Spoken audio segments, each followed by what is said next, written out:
A hidden stream of mystical knowledge flowed beneath the Byzantine Empire's golden surface. Forget the dry history of emperors and battles you learned in school. We are pulling back the curtain on the secret spiritual practices and esoteric traditions that flourished in the shadows of Constantinople's great churches and within its secluded palace chambers. This civilization was a powerful crucible, a place where ancient Greek wisdom, Christian mysticism, and forbidden occult arts fused into a unique and potent force. By the end of this journey, you will understand how this secret knowledge guided emperors, altered the course of history, and may even offer keys to perceiving reality itself. What was the true purpose of the magnificent Hagia Sophia? And what mysterious power did the emperors truly wield? What forgotten secrets does our modern world still overlook? Constantinople was more than just a city. It was a living crossroads. Imagine the flow of goods and ideas along the Silk Road, arriving at the gates of the world's most magnificent capital. Here, Greek philosophers debated with Persian mystics. Roman administrators studied Egyptian alchemical texts. This was not a mere exchange of goods, but a profound fusion of worldviews. The empire's unique position created a spiritual laboratory where ancient traditions could merge and transform. At the heart of this synthesis was a powerful school of thought known as Neoplatonism. Think of it not as dry philosophy, but as a complete map of reality. It proposed a great chain of being, emanating from a single, ineffable source down through layers of divine minds and into our material world. The goal of the mystic was to ascend this chain, to reunite the soul with the divine. Early Christian theologians, working within the Byzantine sphere, saw incredible value in this framework.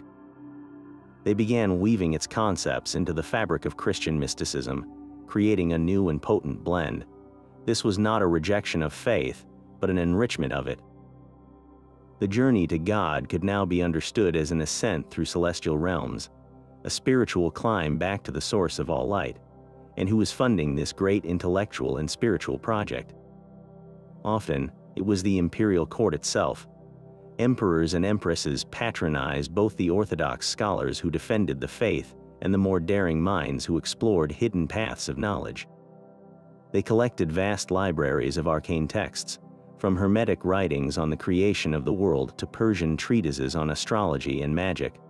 The palace was not just a seat of political power, it was a sanctuary for secret knowledge, where the boundaries between prayer, philosophy, and potent ritual were constantly being redrawn.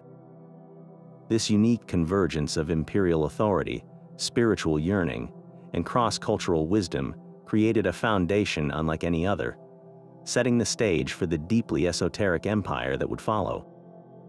Power flowed through the emperor, but it was not merely political. He was considered the living bridge between heaven and earth, a figure so sacred that his very presence was a theological statement. This concept, known as imperial theology, framed the emperor as God's direct representative on earth. His authority was not just granted by God, it was a continuous, flowing emanation of divine will. To understand this is to see the empire not as a secular state, but as a living spiritual entity with a divinely appointed guardian at its helm. The coronation ceremony was the ultimate expression of this belief. It was far more than a political event, it was a high sacrament, a ritual of transformation. Inside the magnificent Hagia Sophia, amidst incense and chant, the patriarch would place the crown upon the emperor's head. This was not a simple act of appointment. It was believed to be a moment of divine investiture, a channeling of celestial energy directly into the person of the ruler, sanctifying him and linking his reign to the cosmic order. This is where we encounter the profound idea of the cosmocrator. The emperor was seen as the earthly mirror of Christ, the heavenly ruler. Just as Christ governed the cosmos, the emperor governed the earthly realm. His palace was a microcosm of the universe, and his rule was meant to reflect the perfect harmony of the divine. This symbolic role was reinforced by an intricate system of sacred signs. The color Tyrian purple, derived from rare sea snails, was reserved solely for the imperial family. Wearing it was not a display of wealth, but a declaration of divinity. It visually set the emperor apart, marking him as a being touched by the sacred. The architecture of the Great Palace itself was a testament to this belief. Its layout was not random. It is believed to have been designed using sacred geometry, with specific proportions and alignments intended to harness celestial forces and anchor them in the heart of the city. Every courtyard, every throne room, was positioned to reinforce the emperor's role as the axis mundi, the pivotal point around which the spiritual and material worlds turned. This entire symbolic universe, from the color of his robes to the stones of his palace, was meticulously crafted to project an undeniable truth. The emperor was more than a man. He was a living icon, a vessel of a power that shaped both empire and cosmos. Its golden dome was not just an architectural marvel. It was a deliberate replica of the heavens. Standing beneath that immense, unsupported curve, a worshipper would feel physically enveloped by the celestial sphere, a tiny part of a vast and ordered cosmos. This was the first and most profound secret of Hagia Sophia, a building conceived as a spiritual engine. Its architects, Isidore of Miletus and Anthemius of Tralles, were not merely builders. They were masters of sacred geometry and mathematics. They employed ratios like the golden section, a proportion believed to hold the key to universal harmony. Every arch, every supporting pier, was calculated with a precision that went far beyond structural necessity. These dimensions were thought to resonate with the fundamental frequencies of creation, tuning the very stones of the building to a cosmic chord. This mathematical perfection extended to the building's relationship with the sun. The 40 windows encircling the base of the dome were not placed randomly. They were positioned to capture the sun's rays at specific, powerful moments of the year, like the solstices and equinoxes. On these days, the light would pour in, striking certain mosaics or illuminating particular areas of the floor with an almost theatrical precision. It transformed the sunlight into a sacred actor in the liturgy, a visible manifestation of divine grace channeled through the architecture itself. Then there was the sound. The acoustics inside the great church were legendary and, many argue, intentionally designed. The long reverberation time, the way a single chant could hang in the air for nearly half a minute, created a dense sonic tapestry. This wasn't an accident. This persistent resonance could induce trance-like states in the congregation, blurring the line between individual prayer and collective spiritual unity. The continuous drone of the chant, amplified and sustained by the building itself, was a form of sonic alchemy. It had the potential to quiet the conscious mind and open a doorway to higher states of awareness, making the liturgy not just something to be heard, but something to be experienced in the very cells of the body. So Hagia Sophia was far more than a church. It was a carefully calibrated instrument that used space, light, and sound to orchestrate a mystical experience. It was a machine for transcendence, built to elevate human consciousness and connect it directly with the divine order. Deep within the labyrinthine streets of Constantinople, far from the echoing chants of Hagia Sophia, another kind of sacred work was underway. In secret workshops, often tucked away in the basements of palaces or within fortified monasteries, Byzantine alchemists pursued a quest that was both material and divine. They were the inheritors of a vast knowledge stream flowing from the legendary libraries of Alexandria, and they guarded this legacy with their lives. Under the direct protection of certain emperors, these masters of the art operated in a world of flickering furnace fires and strange, bubbling vessels. Their practical aim was legendary: to transmute common lead into perfect gold and to concoct the mythical philosopher's stone. Yet this external search for physical perfection was always a mirror for an internal, far more perilous journey. The alchemists called this dual process the great work, and it was the ultimate metaphor for the purification of the human soul. The base metal was not just lead, it was the unrefined self, burdened with fear and desire. The fire of the furnace was the fire of spiritual trial and discipline, and the gold they sought so fervently was not merely a precious metal, but the birth of a perfected, enlightened consciousness, a soul reunited with its divine source. This was the true secret of Byzantine alchemy, a science where every chemical reaction was also a step on a mystical path. To protect their dangerous knowledge from the uninitiated, they developed an entire language of symbols. A single image could contain a complex formula or a profound spiritual truth. One of the most powerful was the Ouroboros, the serpent eating its own tail. This was not a symbol of destruction, but of eternal cycles, of the universe's endless process of death and rebirth, and of the alchemist's own need to consume and transcend the ego. Their practical experiments, conducted with alembics and retorts, were far from futile. In their relentless quest, they pioneered techniques in distillation, perfected new alloys, and laid the crucial, if unacknowledged, groundwork for modern chemistry. They were, in a very real sense, both the last mystics of antiquity and the first scientists of a new age, their hands shaping metal and glass while their minds reached for the heavens.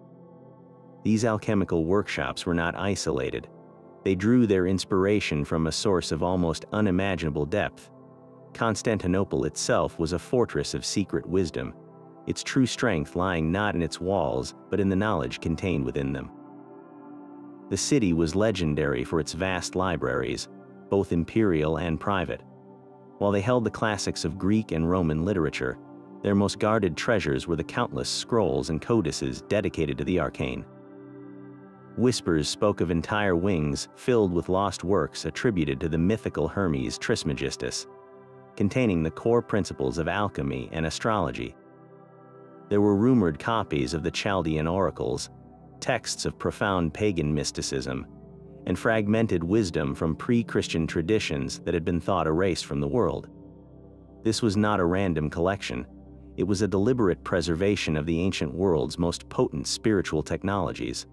One man, the scholar and patriarch Photios, recognized the immense value of this heritage. He undertook a monumental task, creating a work known as the Myriabiblon, or Bibliotheca. This was not merely a list of books, it was a detailed catalog, a massive summary and critique of hundreds of volumes he had personally studied. Through his work, we get a ghostly imprint of the library's contents, a glimpse into the staggering range of esoteric knowledge that was available to a privileged few within the empire. But the story of these libraries takes a dark turn. The calamity of the sack of Constantinople in the year 1204 was not just a political catastrophe, it was a cultural holocaust. Crusader armies, driven by greed, burned and looted with indiscriminate fury. Countless texts, irreplaceable repositories of ancient thought, were fed to the flames. Yet, the legend persists that not all was lost. In the chaotic days before the fall, or in its desperate aftermath, dedicated scholars and monks are said to have acted. They smuggled out hidden caches of the most precious codices, spiriting them away to remote monasteries or onto ships bound for the west. These surviving texts, carried across the sea, are believed by many to have become the very seeds that would later sprout into the Italian Renaissance. The rediscovery of Plato, the resurgence of Hermetic philosophy, the new flowering of art and science, all of it may have been fueled, in part, by the secret knowledge that flowed out of the burning libraries of Constantinople. The city fell, but its wisdom escaped, forever altering the intellectual landscape of the world. While alchemists sought the divine in matter and architects in stone, a different kind of seeker turned entirely inward. This was the path of Hesychasm, a mystical tradition that became the secret heartbeat of Byzantine spirituality. Its name means stillness or quietness, but this was not a passive state. It was an intense, interior warfare aimed at achieving a direct and tangible experience of God. The Hesychasts, often monks living in remote communities like those on Mount Athos, developed a complete psychophysical system for this purpose. They would sit in a specific posture, often with their chin resting on their chest, and focus their gaze inward. Their breathing was deliberately slowed and synchronized with the constant, silent repetition of a single phrase, the Jesus Prayer. Lord Jesus Christ, Son of God, have mercy on me. This mantra was not merely recited, it was internalized until it became as natural and constant as a heartbeat, a rhythmic anchor that pulled the mind away from distracting thoughts and into a state of profound concentration. This was a form of Christian yoga, a methodical dismantling of the ego's noise to perceive a deeper reality. The ultimate goal was to witness what they called the uncreated light, the same divine radiance that had surrounded Jesus during his transfiguration on Mount Tabor. This was not a symbolic light or a metaphor, but a genuine, perceptible illumination they believed was the very energy of God himself. Such a radical claim could not go unchallenged. It sparked one of the most significant theological conflicts in the empire's history, the Palamite controversy. A learned monk named Gregory Palamas rose to defend the Hesychasts against critics who argued that God's essence was utterly unknowable and that any perceived light was merely a created symbol. Palamas drew a brilliant and crucial distinction. He agreed that God's essence remains forever beyond human comprehension, a blinding, inaccessible core. But he argued, God makes himself known through his divine energies, which are uncreated and real manifestations of his presence. The uncreated light experienced by the Hesychast was this very energy, God himself reaching out to be known. It was a way for the infinite to touch the finite without destroying it. This was the ultimate aim of the entire practice, a state called theesis, or deification. This is a staggering concept, the belief that a human being, through grace and intense spiritual practice, can achieve real union with the divine, not by becoming God in essence, but by becoming so perfectly receptive to his energies that one is entirely transfigured by them. The Hesychast was not just praying to God, they were practicing a method to step into the living current of divine light and become one with it, a journey of mystical ascent that echoes the goals of mystics and meditators across the globe. This mystical ascent toward divine light existed alongside a deeply rooted, tangible world of magical practice. For the average person in the Byzantine Empire, the unseen was an immediate and ever-present reality, and they armed themselves with powerful objects for daily protection.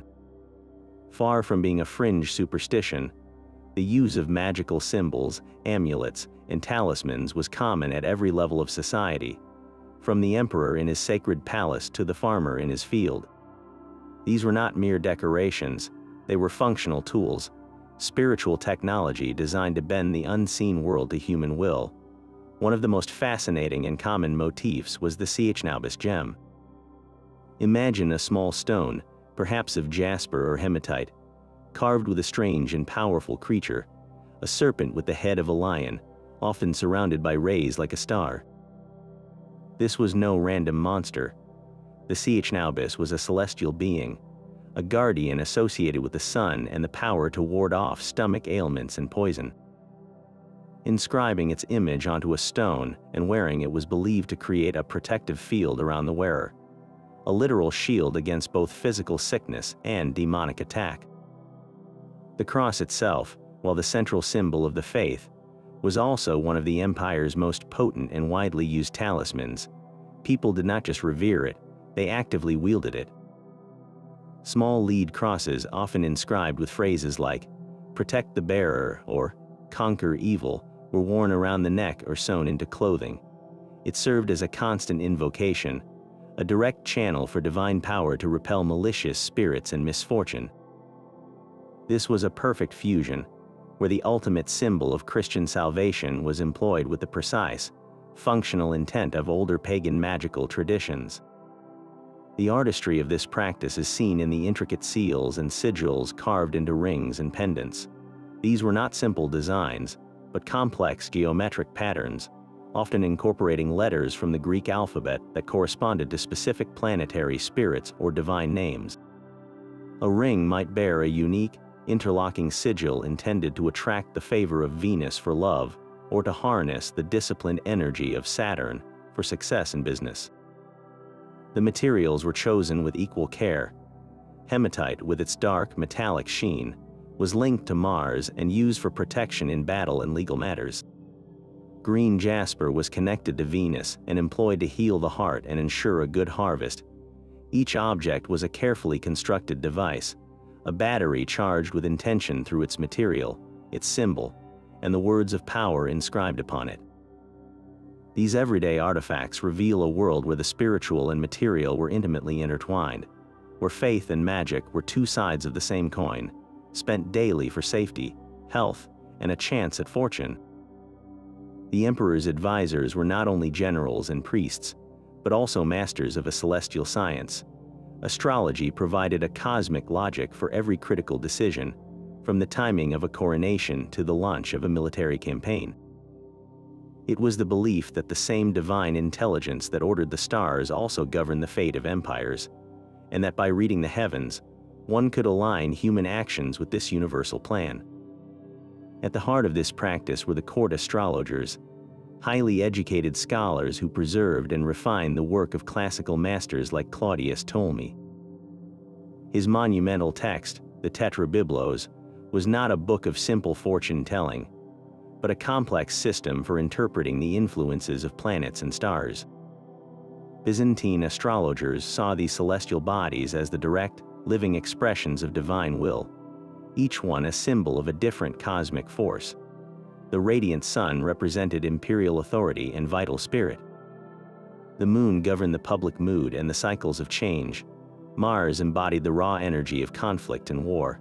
A skilled astrologer did not merely predict the future, they interpreted a dynamic celestial language, advising the emperor on how to harness favorable alignments or mitigate coming storms. Consider Emperor Leo VI, known as Leo the Wise.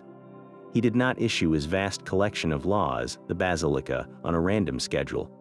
He coordinated their proclamation with specific planetary positions, believing that launching a new legal code under a harmonious sky would ensure its success and longevity, embedding the laws themselves with a kind of cosmic blessing. This practice extended to the very symbols of power that circulated throughout the empire. Look closely at a Byzantine gold coin, a solidus. The emperor is depicted holding a globus cruciger, a sphere topped by a cross. This was not just a symbol of earthly rule. The sphere represented the cosmos itself, and the cross marked the intersection of the divine and the material, the point where celestial order met imperial authority. The images on coins and the intricate designs on imperial robes were often charged with astrological symbolism, a constant visual reminder that the emperor's power was a reflection of the stars. Before a battle, an astrologer would cast a horoscope for the precise moment the army was to march, seeking the most auspicious alignment to guarantee victory. Even the founding of a new city or the dedication of a church could be timed to a potent celestial event, literally building the empire's foundations in harmony with the cosmos. This was the ultimate aim, to weave the threads of human ambition into the grand, divine tapestry of the stars, guiding an earthly kingdom by the clockwork of the heavens. Yet these amulets and horoscopes were merely the outer gates of a much deeper mystery. Beyond the popular magic of daily life, a far more profound and demanding spiritual technology existed, known only to a small circle of initiated adepts. This was theology, a word that translates as divine working. It was not about bending spirits to one's will for personal gain, a practice they scorned as lowly goetia, or sorcery. Theology was an exact science of the soul, a rigorous system of rituals designed for one ultimate purpose, to purify the human spirit and lift it, step by step, back to its divine source. The theoretical foundation for this incredible endeavor came from the late Neoplatonists, thinkers like Iamblichus, who proposed that the universe was a vast hierarchy of divine minds and celestial powers. The theologist saw the human soul as a spark that had fallen from the highest realms, becoming trapped in the material world. The goal was to reverse this fall, to ascend through the layered spheres of the planets, each one representing a different level of spiritual understanding and a different choir of angelic beings. This was not a metaphorical journey, but one the practitioners believed they could undertake in a state of heightened consciousness, guided by meticulously crafted rituals. These rituals were a form of high spiritual engineering. Every element was precise and intentional. The theologist would first undergo a period of intense purification, abstaining from certain foods and engaging in prayers to cleanse both body and mind. The ritual space itself was carefully prepared, often a secluded room purified with incense and water. They would inscribe complex symbols, known as sigils, on the floor or on metal tablets.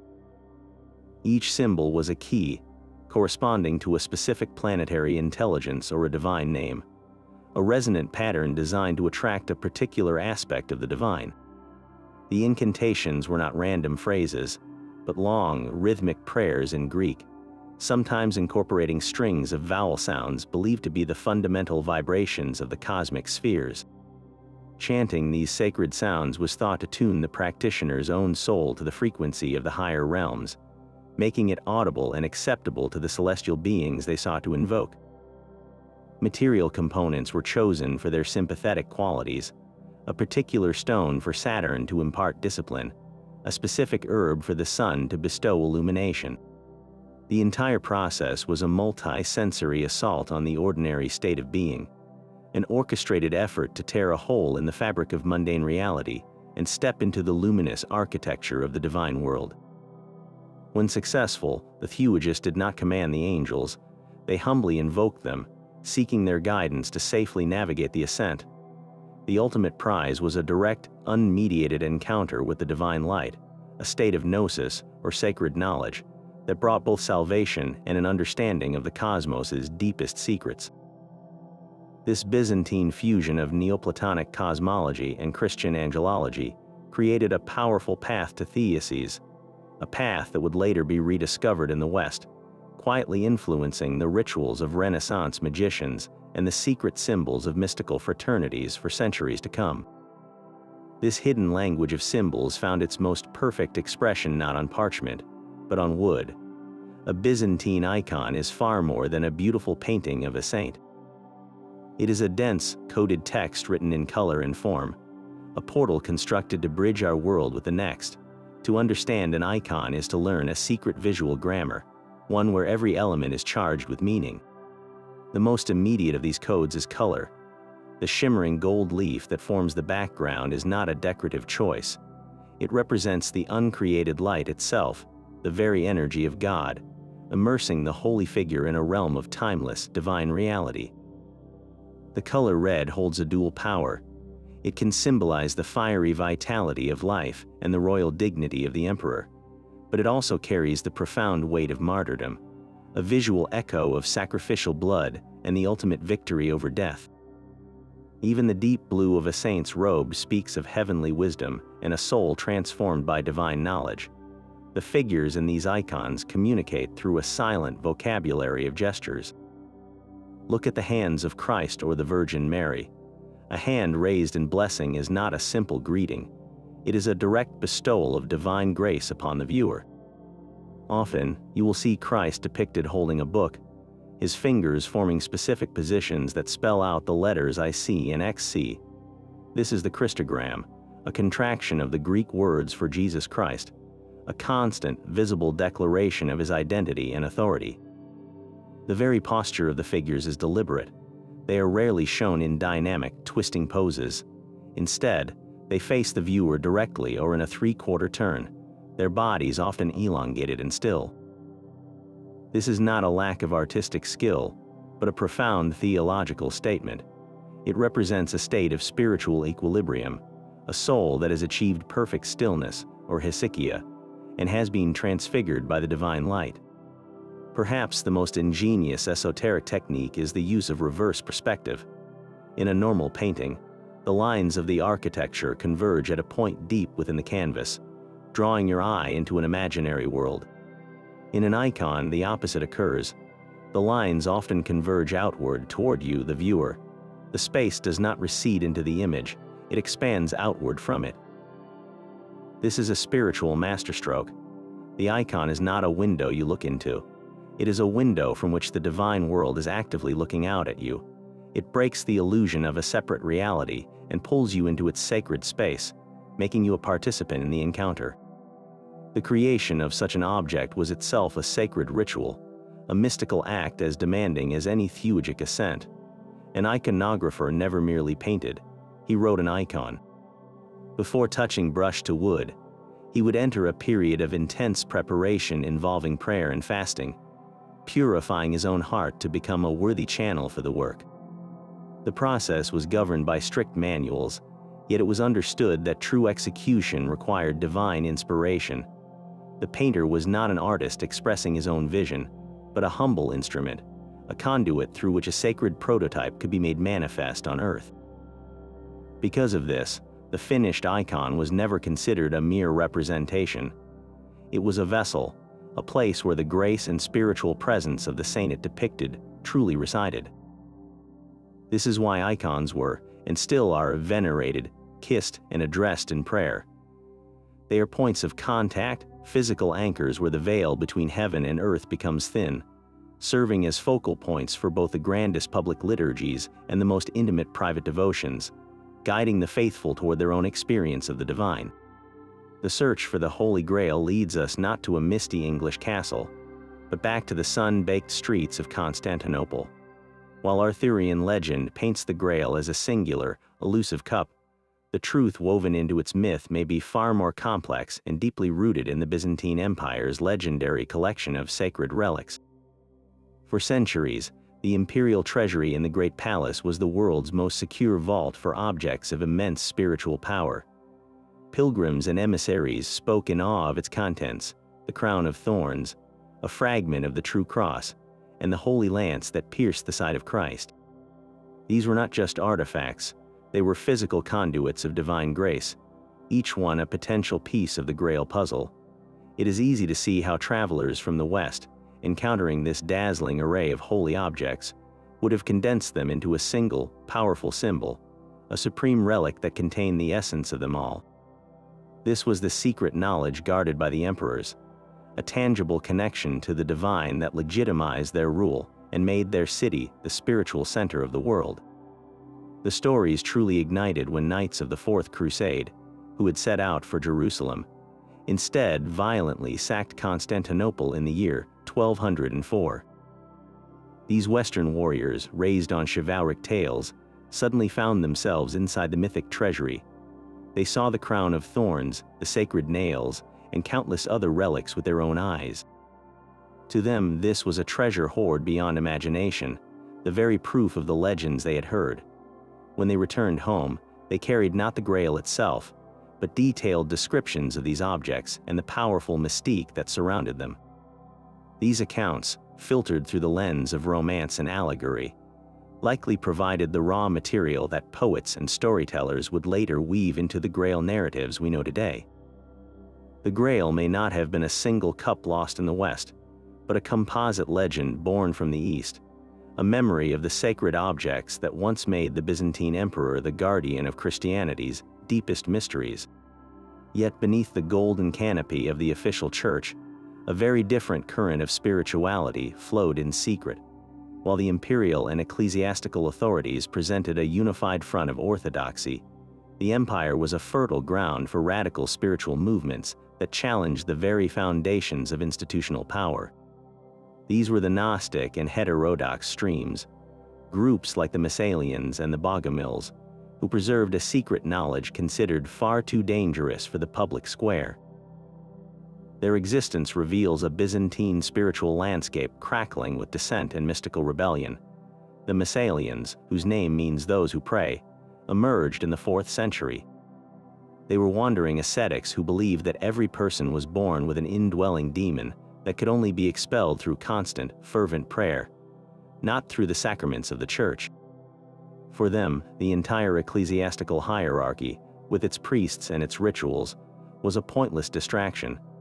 Salvation was not a gift dispensed by an institution, but a state of grace achieved through direct, personal, and unceasing communion with God.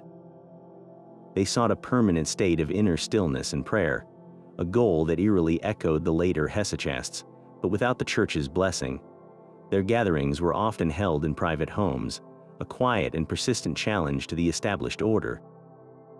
This hidden tradition of direct spiritual experience was carried forward centuries later by the Bogomils, a movement that arose in the 10th century within the Bulgarian territories of the empire. Their beliefs were starkly dualistic. They taught that the visible material world was not the creation of the supreme good God, but the work of a fallen, evil demiurge, often identified with the Old Testament God. In this radical view, the entire physical cosmos was a prison, a false reality designed to trap the divine sparks of human souls. The cross was not a holy symbol of salvation, but a grotesque instrument of torture, and the church that venerated it was part of the grand deception. Their goal was to awaken from this material illusion, to remember the soul's celestial origin, and through secret knowledge, or gnosis, to begin the long journey back to the true, immaterial God of light. How did such dangerous ideas survive relentless persecution? They relied on a clandestine network of initiates and a strict oral tradition. Sacred texts were memorized, not written down, to leave no evidence for authorities to find. New members underwent secret initiation rites, where the core teachings were passed from master to disciple in whispers. They developed their own sacred literature, such as the Secret Book of John and other texts we now classify as Gnostic, which presented a completely different narrative of creation, one where the serpent in the Garden of Eden was not a tempter but a liberator, offering humanity the knowledge of good and evil to free them from the ignorance imposed by the false creator. This belief in a divine spark trapped within a fallen world, and the necessity of a secret key to unlock it, did not vanish with the empire. These very concepts would travel west, carried by trade routes and fleeing heretics, deeply influencing the Cathar movement in southern France and seeding ideas that would later resurface in the mysticism of the Renaissance. The official history records the emperors and the patriarchs, but the true spiritual diversity of Byzantium pulsed in these hidden streams, keeping alive a flame of direct, unmediated encounter with the divine that forever questioned who truly held the keys to salvation. A single manuscript, written in the hand of an emperor himself, holds the key to understanding this grand-scale theology. The Book of Ceremonies, compiled by Constantine VII, born in the purple, is far more than a dry list of court etiquette. It is a complete script for a continuous magical operation performed by the state, a meticulous guide to holding the earthly and heavenly realms in perfect alignment. Every procession, every chant, and every costume described within its pages was a deliberate act of spiritual engineering. The emperor did not just rule, he performed a sacred drama where the empire itself was the stage and cosmic order was the prize. The opening of the Hippodrome Games was not mere entertainment. It began with the emperor, robed in specific colors and gems, processing from the great palace to his box, the Kathisma. His arrival was timed to a specific hour, his path lined with specific regiments holding standards charged with Christian and Imperial symbols. This was not a simple walk, it was a ritual circuit, a charging of the city's spiritual grid with Imperial power, reaffirming his role as the cosmocrator before the eyes of the people and, they believed, the celestial hosts. The very order of processions was a form of sacred geometry in motion. Officials, clergy, and soldiers moved in a strict hierarchy that mirrored the celestial order, from the highest archangels down to the most minor spirits. To disrupt this order was not just a breach of protocol, it was a tear in the fabric of reality, an invitation for chaos to seep into the world. The manual dictates the exact hymns to be sung at each gate and courtyard. These were not chosen for their beauty alone, but for their specific liturgical power and the divine names invoked within them. The chant was a sonic key, unlocking the spiritual potency of each space the emperor entered. Even the incense was a carefully formulated alchemy.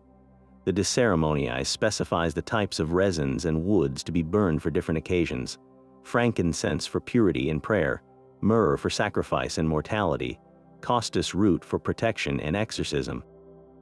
The smoke was not just a pleasing aroma, it was an atmospheric purification, a cloud of charged particles that transformed the physical air into a medium fit for divine communion. Every object the emperor touched or wore was a talisman. His crown was not just gold and jewels, it was a microcosm of the universe, its pendilia pearls representing the celestial spheres. His scepter was a lightning rod for divine authority. When he held the globus cruciger, he was physically grasping the symbol of his cosmic responsibility. The manual details how he should hold these objects, at what angle, and in which hand, because each gesture was a silent word and a continuous prayer for harmony. This was the ultimate secret of Byzantine power. The entire apparatus of the state, from the grandest coronation to the most minor daily audience, was a living, breathing ritual. The empire was not merely governed by laws, it was sustained by ceremony, a grand and endless performance designed to convince God, the cosmos, and the people that the emperor was the fixed point around which all creation rightly turned. This terrifying substance, known only as Greek fire, was far more than a weapon. It was a state secret of the highest mystical order, a liquid flame that defied the natural world and seemed to prove the empire was under divine protection. Its formula was guarded with a secrecy that rivaled the rituals of the theologists, known only to the reigning emperor and a single, trusted family of chemists. Its components and preparation methods never written down, only passed from father to son in sworn confidence. Imagine the horror of an enemy fleet witnessing this power for the first time. From the bronze tubes mounted on Byzantine warships, a jet of liquid fire would erupt, not merely blazing on the water's surface, but flowing across it, a living, crawling inferno that water could not quench. Some accounts even claim it was ignited by the very sea itself, an alchemical defiance of nature that could only be interpreted by terrified onlookers as demonic sorcery or the wrath of God. The psychological impact was as devastating as the physical destruction, turning the sea, the very medium of their advance, into a field of inextinguishable hellfire. What was this mysterious substance? While its exact recipe died with the empire, we can piece together likely alchemical ingredients from scattered clues. The base was almost certainly a form of crude petroleum, drawn from natural surface springs in the region, but plain oil does not burn on water or resist being doused. The secret likely lay in a sophisticated chemical additive, a purified form of quicklime that generates intense heat upon contact with water, perhaps reigniting the slick.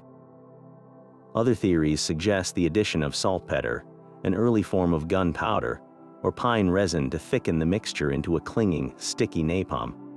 The true genius was in the delivery system, a pressurized bronze siphon that preheated the mixture and projected it with a roar of flame, a piece of technology so advanced it appeared magical. This was the ultimate fusion of Byzantine genius, where the practical discoveries of the alchemist's workshop were weaponized into a tool of divine providence. The men who operated these devices were not common soldiers, but initiates of a sacred mystery, the keepers of a fiery sacrament that preserved the empire for centuries. To its enemies, Greek fire was proof of a pact with dark powers. To the citizens of Constantinople, it was the visible, blazing guarantee that their city, their emperor, and their faith were defended by a knowledge that came directly from heaven. High atop Mount Sinai, a monk named John composed a roadmap for the soul, a text that would become the spiritual constitution for generations of Byzantine mystics. His work, The Ladder of Divine Ascent, is not a book of abstract theology, but a practical field manual for inner transformation. It structures the entire spiritual journey as a ladder with 30 distinct rungs, each one a precise step upward from the base struggles of human nature toward the luminous freedom of divine love. This is not a path for the casual seeker. The first rungs demand a fierce renunciation of the world, a deliberate turning away from the distractions and attachments that keep the soul tethered to illusion. It begins with a fundamental choice, to exile oneself from the familiar in order to find a truer home. The genius of the latter lies in its psychological depth. John Climacus understood that the primary battlefield is not the external world, but the internal landscape of our own thoughts. He gave a name to these relentless, disruptive mental patterns, calling them logismoi. These are not just passing ideas, but energetic seeds of passion that, if entertained, can grow into full-blown vines of anger, lust, envy, or despair. His advice for combating them is startlingly modern and intensely practical. He teaches the monk, and by extension any serious seeker, to catch the logismoi at the very gate of the mind, to identify them without identifying with them, and to dispel them with a short, sharp prayer or a dose of divinely directed contempt. This is the inner alchemy of the latter, the slow, patient work of transmuting the leaden weight of negative thoughts into the gold of a still and focused mind. As the soul ascends, the virtues become more subtle and demanding.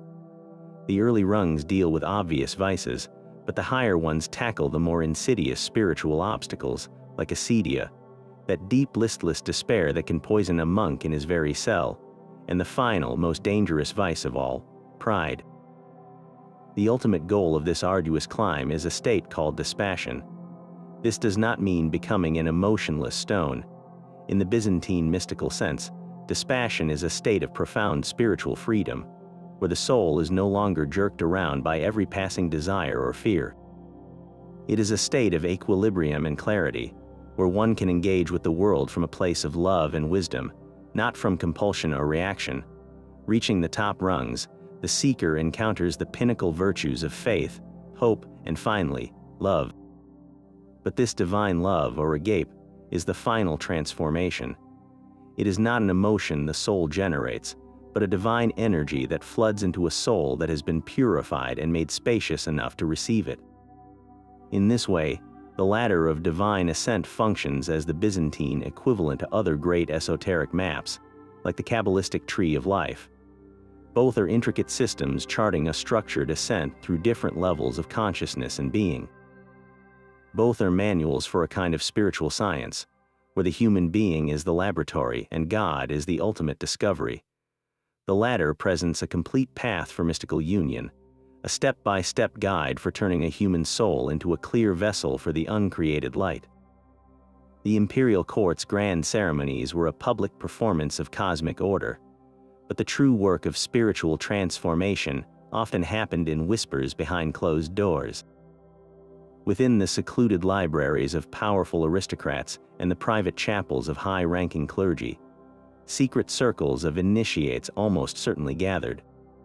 These were not formal organizations with membership rolls, but fluid networks of the empire's most educated and curious minds, bound by a shared thirst for knowledge forbidden by the official orthodoxy.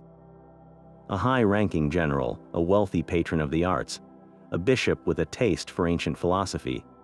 These elites provided the safe havens and resources necessary for such dangerous pursuits. They were the guardians of a flame that the institutional church could not extinguish. The most likely candidates for these hidden schools were the last heirs of the Neoplatonic academies. After Emperor Justinian shut down the Platonic Academy in Athens, its teachers and their most dedicated students did not simply vanish. They dispersed, carrying their precious manuscripts and oral teachings into the heart of the Byzantine world. It is almost certain that private tutors, operating under the guise of teaching rhetoric or classical literature, continue to instruct small, trusted groups in the profound mysteries of theology and the ascent through the celestial spheres. These lessons would have been framed not as pagan rebellion, but as a deeper, more philosophical complement to Christian faith, a way to understand the mechanics of the divine world that the Gospels only described. Alongside these philosophical circles, practical alchemical groups would have convened in the utmost secrecy. Imagine a basement workshop beneath a wealthy merchant's villa, accessible only by a hidden passage.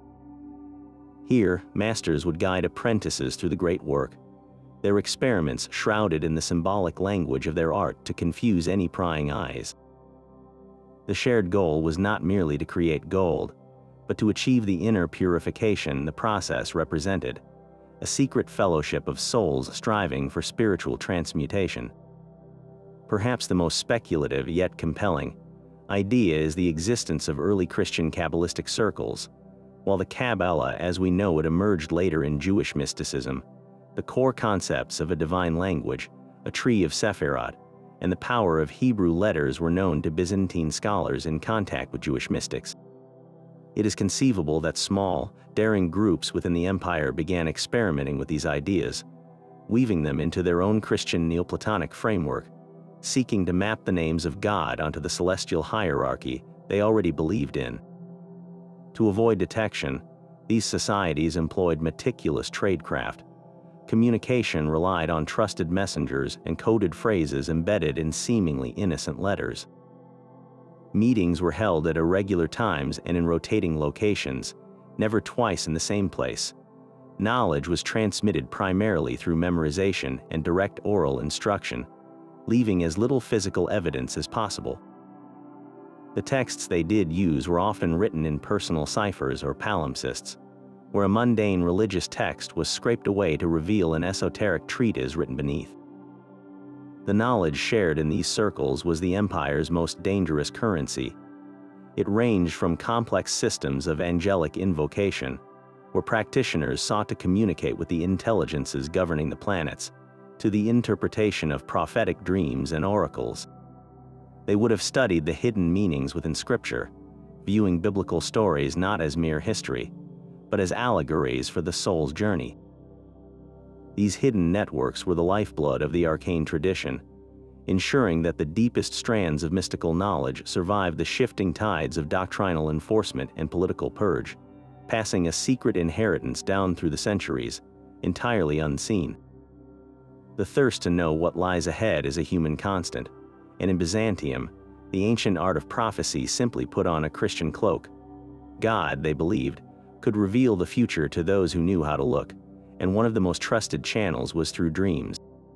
This practice, known as oneiromancy, was not seen as mere superstition, but as a legitimate form of divine communication. Emperors and commoners alike kept dream diaries, scrutinizing their nightly visions for messages from God, the Virgin, or the saints. A dream of a soaring eagle might predict imperial favor, while a dream of a crumbling wall could foreshadow a city's fall. The key was interpretation, and handbooks existed to help decode this symbolic language, transforming the private world of sleep into a public source of mystical intelligence. Another widespread method was the use of biblical lots, or sorts sanctorum. A seeker, desperate for guidance, would open a Bible at random, place their finger on a verse without looking, and accept those words as a direct message from God. This was a form of sacred chance, a way to bypass human reasoning and receive a clear, divine answer.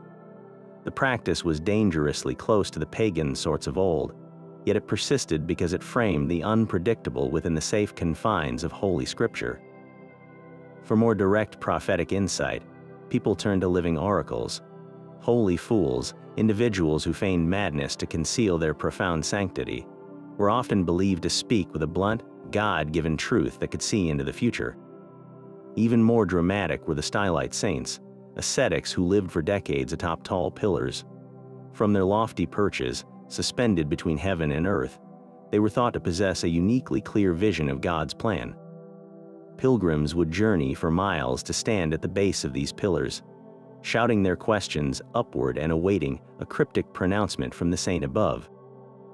Some of these prophecies entered the empire's historical memory. It was said that a stylite saint foretold the exact date of Emperor Theophilus's death, while other holy men issued grim, unheeded warnings about the eventual fall of Constantinople to the Ottomans. This enduring thirst for foreknowledge created a fascinating spiritual paradox. The very same church that condemned the old pagan oracles found itself sanctioning practices that looked nearly identical in function. The line between pious faith and the forbidden occult was not a solid wall, but a constantly shifting frontier, where the methods of Delphi were baptized and reborn in the shadow of the cross. Numbers were not just quantities to the Byzantine mind, they were the very language of God. This sacred numerology, inherited from the Pythagorean belief that all is number and filtered through a Christian worldview, saw mathematical principles as direct reflections of the divine mind. Every digit held a unique spiritual resonance, weaving a hidden code into the fabric of their entire civilization. The number 3, of course, was the foundation of all things, a perfect expression of the Holy Trinity, the Father, Son, and Holy Spirit. This triune nature was seen as the ultimate model for harmony, reflected in the three-part structure of the human soul and the 3 levels of the cosmos. Then there was the number 4, representing the created world and its order, the 4 evangelists who spread the gospel to the 4 corners of the earth, and the 4 classical elements of earth, air, fire, and water that composed all material reality. The number 6 symbolized the perfection of the cosmos, as God created the world in 6 days. 7 held a uniquely mystical quality, often associated with the Virgin Mary, a number of completion and grace that govern the liturgical weeks and the 7 sacraments of the Church. Perhaps most esoteric was the concept of the Ogdoad, the number 8. This represented the world to come, the new creation that began with the resurrection of Christ on the day after the Sabbath, the 8th day. This was not abstract theology, it was concrete architecture. Look at the baptistery of the Hagia Sophia. It was not a random shape, it was a deliberate octagon. To be baptized in that 8-sided space was to be ritually plunged into the promise of the resurrection, to be symbolically reborn into the eternal 8th day. These numbers dictated the rhythm of life itself. The liturgical calendar was a complex dance of numerical symbolism, with feasts and fasts timed to specific dates that reinforced these sacred patterns. Theological writings were structured around these numbers, with sermons crafted in 3 parts to mirror the Trinity and philosophical arguments built on groupings of 4 to reflect cosmic stability. This was a universe where mathematics was a form of prayer, and to calculate was to commune with the mind of the Creator, revealing a hidden order behind everything seen and unseen. The fall of Constantinople in 1453 did not extinguish the empire's esoteric flame. It scattered its embers across the West.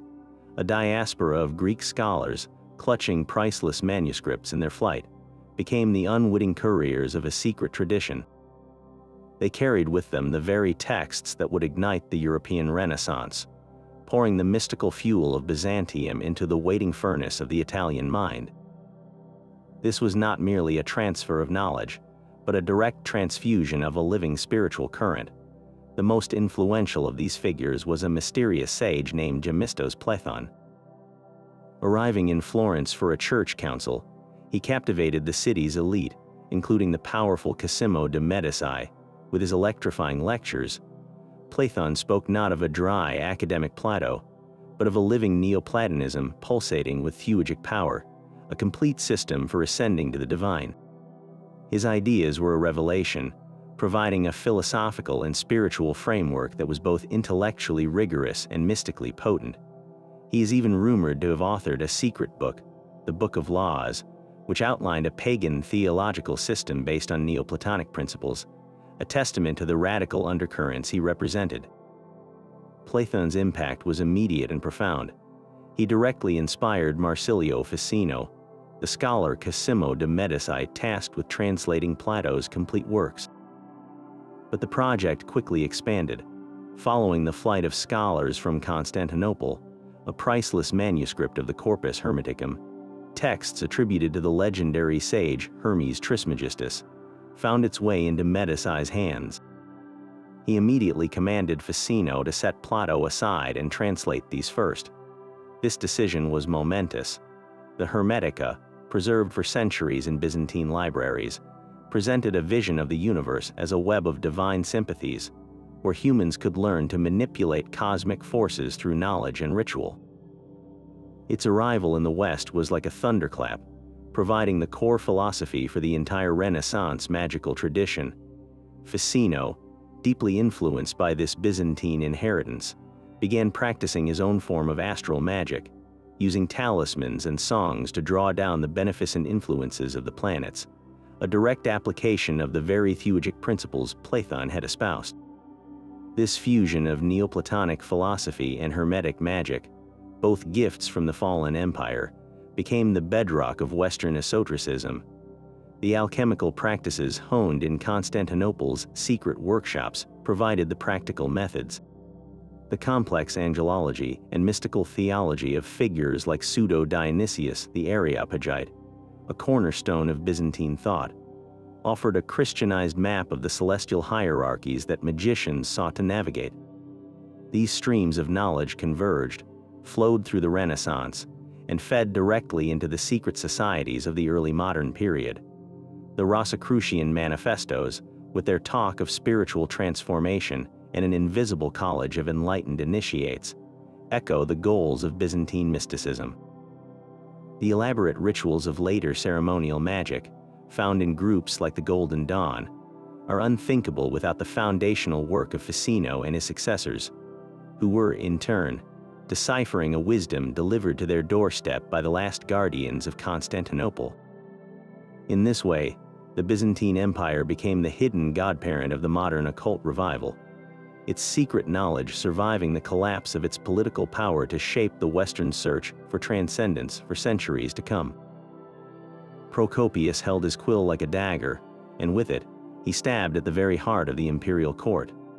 His public histories praised Emperor Justinian and Theodora as divinely appointed rulers, but his secret manuscript, withheld from publication until after his death, tells a far darker story. This was not mere political gossip. It was a scream of terror from a man who believed the throne itself had been seized by demonic forces. He describes Justinian not as a flawed leader, but as a phantom, a headless demon who wandered the palace halls at night. Theodora was portrayed not just as a powerful empress, but as a sorceress whose mystical and sexual hold over the emperor was absolute and unnatural. These were not simple insults. They were specific accusations rooted in the deep-seated belief that true power was a spiritual currency, traded in pacts made in the shadows.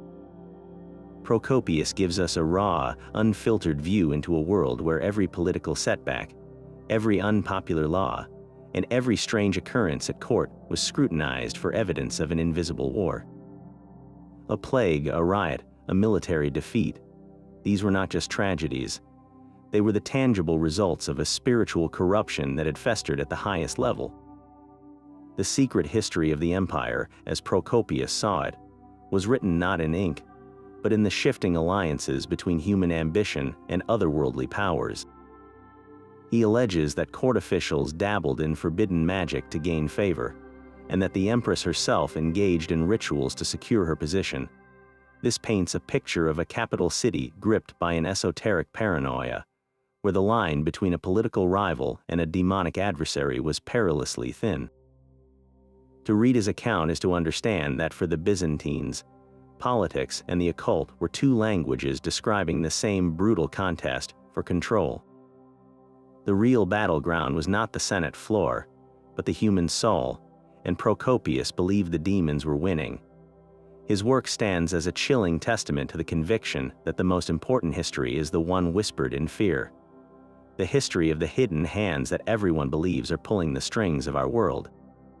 The very ground of the empire was believed to be alive with unseen power. Across the Byzantine landscape, a hidden network of sacred sites pulsed with a divine energy that architects and emperors sought to harness. They understood the land not as a passive stage for history, but as a living, breathing participant in the spiritual drama of the empire. This mystical geography was a map of power, and its key points were often marked by the great churches and monasteries that rose over older, pagan sanctuaries. It was no accident that a shrine to the Virgin Mary might be built directly upon the ruins of a temple to a goddess like Artemis or Cybele. This was not merely a symbolic act of replacing an old faith with a new one. It was a practical, esoteric decision, a recognition that certain locations were natural conduits for spiritual force, vortices of telluric energy that the ancients had already identified. The new Christian structures acted like spiritual capacitors, channeling and redirecting this innate earth energy toward a new divine purpose, sanctifying the land while simultaneously plugging into its pre-existing power grid. Nowhere was this sacred engineering more deliberate than in the city of Constantinople itself. Its famed 7 hills were not just a convenient topographical feature. They were a profound cosmological statement. By echoing the 7 hills of Rome, the new capital claimed its imperial inheritance. But for the initiated, these 7 hills represented much more. They mirrored the 7 classical planets, the 7 celestial spheres that a soul had to traverse in its ascent back to God.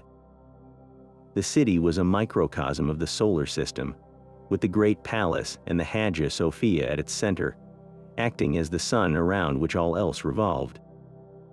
This alignment was not left to chance. Major thoroughfares were laid out with astronomical precision, and the placement of key churches created a massive, invisible sigil across the urban landscape. Each of these churches was a spiritual battery, and its charge was often a holy relic. The crown of thorns, the true cross, the holy lance, these were not simply stored away for safekeeping. They were strategically enshrined at specific points, like the 12 apostles guarding the city's 12 sacred districts, their spiritual resonance creating an interlocking web of divine protection. This transformed Constantinople from a mere city into a consecrated fortress, a shield against both physical invaders and demonic forces, its walls reinforced by faith and its streets aligned with the stars. To walk its avenues was to move through a living prayer, a landscape so thoroughly charged with intention that it blurred the line between earth and heaven. This invisible war was not a metaphor, but a daily reality. The air itself was thought to be thick with hostile spirits, a chaotic army of demons whose sole purpose was to drag human souls into ruin. Byzantine demonology was a complex and terrifying science, mapping a hierarchy of malice that mirrored the celestial orders of angels. At the top were the fallen angels, beings of immense intellect and power who had rebelled with Satan. Beneath them swarmed countless lesser demons, each with a specialty, some inciting lust, others sowing discord, and the most cunning whispering lies of despair directly into the human mind. Their origins were traced back to a primordial tragedy, a war in heaven that cast them out of the divine presence, leaving them eternally envious of humanity and relentlessly dedicated to its corruption. To combat this pervasive threat, the Byzantines developed an entire arsenal of spiritual defenses. The most formal was the church rite of exorcism, a powerful liturgy performed by priests. This was not a dramatic confrontation like in modern films, but a solemn, legalistic procedure. The exorcist, acting with the authority of Christ, would command the demon to reveal its name and nature, then systematically drive it out with prayers, the sign of the cross, and the cleansing smoke of specific incense, like frankincense, which was believed to purify the air itself. But the church did not hold a monopoly on this warfare. In homes and villages, folk practices thrived. People wore amulets inscribed with prayers or the names of archangels, hung herbs over their doors, and recited ancient charms passed down through generations. These were not seen as contrary to faith, but as practical extensions of it, a grassroots effort to fortify everyday life against spiritual intrusion.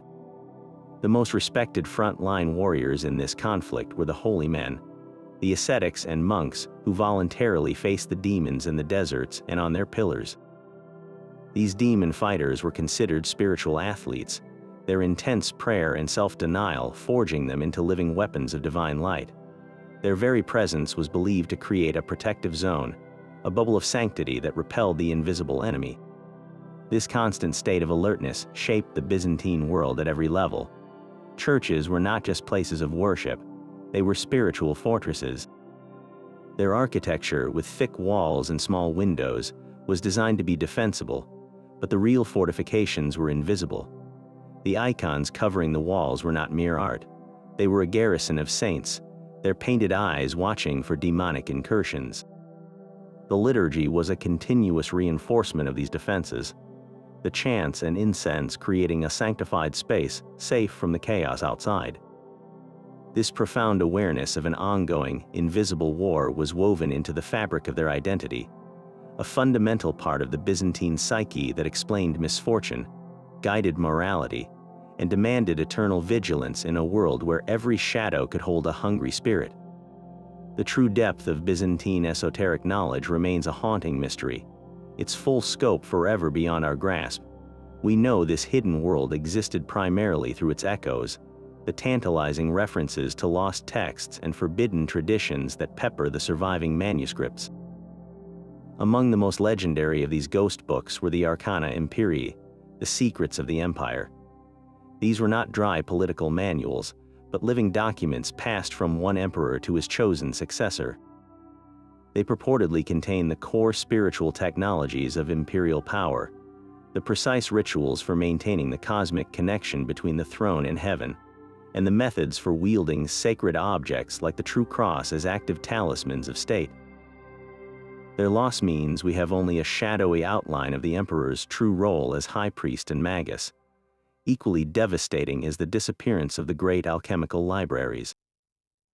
We have fragments and later copies, but the original masterworks, the complete Hermetic treatises that guided the hands of the palace adepts, are almost entirely gone. These were not merely recipes for gold, but detailed journals of inner transformation, mapping the spiritual crises and breakthroughs that accompanied each stage of the great work. Without them, we are left with symbols we can only partially decipher. Then there are the Chaldean oracles, that bedrock of theologic practice. We know Byzantine scholars produced extensive commentaries on these cryptic verses, interpreting them through a Christian lens and creating a practical guide for the soul's ascent. These commentaries are lost, leaving a chasm in our understanding of how high magic was actually performed within the empire's intellectual elite. Perhaps most painfully, we have hints of esoteric commentaries on the Bible itself, works that interpreted scripture not as history, but as a complex alchemical and astrological allegory. These texts were likely suppressed by a church anxious to control the narrative of faith. Their radical ideas of inner resurrection and direct gnosis deemed too dangerous for the masses. When we consider the great libraries consumed by fire during the multiple sacks of Constantinople, the scale of the loss becomes staggering. The Imperial library and the private collections of the aristocracy were veritable fortresses of knowledge, housing scrolls on astral magic, angelic hierarchies, and dream interpretation that came from every corner of the ancient world. The destruction was so thorough that what we can reconstruct today is likely just a single, faint star in what was once a glittering constellation of secret wisdom. The profound system that once guided emperors and mystics is now a ghost. Its full power and coherence vanished into the ashes of history. Our journey ends where it began, in the shadows cast by a golden empire. We have walked the hidden corridors where spirituality, power, and secret knowledge became one. We witnessed the alchemical fires in basement workshops and felt the profound silence of the Hesychast monks in their cells. We saw emperors guided by the stars and common people shielded by magical talismans. In Byzantium, the unseen was not a distant concept, it was a daily reality, a force as tangible as the stones of the Theodosian walls. This vast body of esoteric knowledge was never a fringe curiosity. It was the hidden architecture of the state, the secret heartbeat of its culture, woven directly into the empire's political, religious, and artistic identity. The fall of Constantinople scattered these secrets, but it could not destroy them. They traveled west in the minds of fleeing scholars and in the pages of smuggled manuscripts, becoming the very seeds that blossomed into the Renaissance. The Hermetic philosophies, the Neoplatonic magic, the alchemical quests that captivated figures like Ficino and Dee, all flowed from this Byzantine source. This legacy echoes still in the rituals of modern occultism, and in our enduring fascination with the mysteries that lie just beyond the veil of history. This hidden world invites you to look deeper. What Byzantine mystery resonates most with you? Is it the lost formula for Greek fire, the silent power of the icons, or the secret networks of initiates? Share your thoughts in the comments below, and if this journey into the world's secret knowledge has captivated you, subscribe for more explorations into history's greatest enigmas.